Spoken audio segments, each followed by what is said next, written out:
This week I authorized the declassification of this action and the deaths of 3 other Americans in drone strikes to facilitate transparency and debate on this issue and to dismiss some of the more outlandish claims that have been made.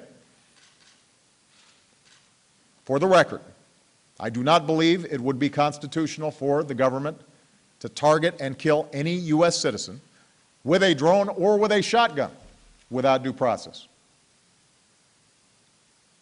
Nor should any president deploy armed drones over U.S. soil. But when a U.S. citizen goes abroad to wage war against America and is actively plotting to kill U.S. citizens, and when neither the United States nor our partners are in a position to capture him before he carries out a plot, his citizenship should no more serve as a shield than a sniper shooting down on an innocent crowd should be protected from a SWAT team. That's who Anwar Awlaki was. He was continuously trying to kill people. He helped oversee the 2010 plot to detonate explosive devices on 2 U.S.-bound cargo planes. He was involved in planning to blow up an airliner in 2009.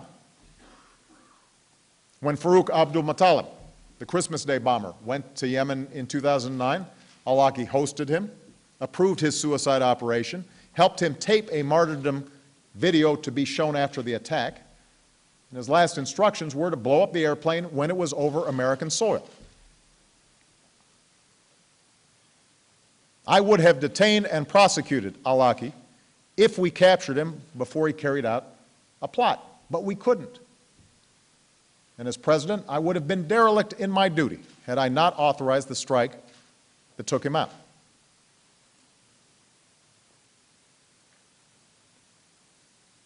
Of course, the targeting of any American raises constitutional issues that are not present in other strikes, which is why my administration submitted information about Awlaki to the Department of Justice months before Awlaki was killed, and briefed the Congress before this strike as well.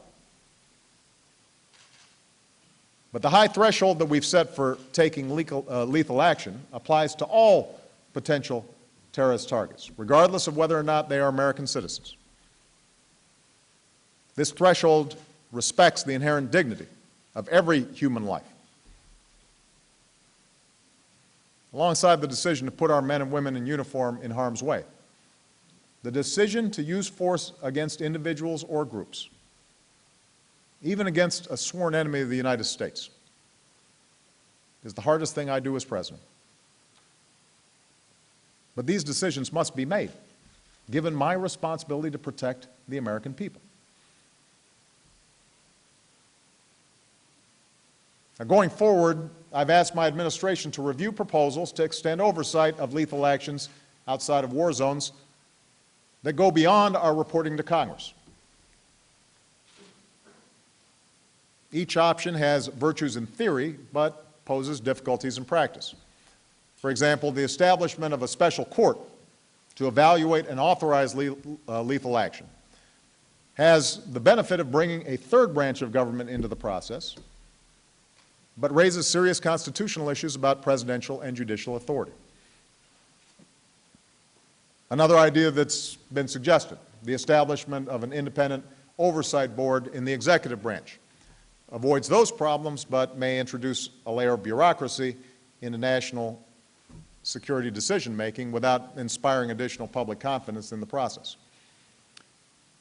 But despite these challenges, I look forward to actively engaging Congress to explore these and other options for increased oversight.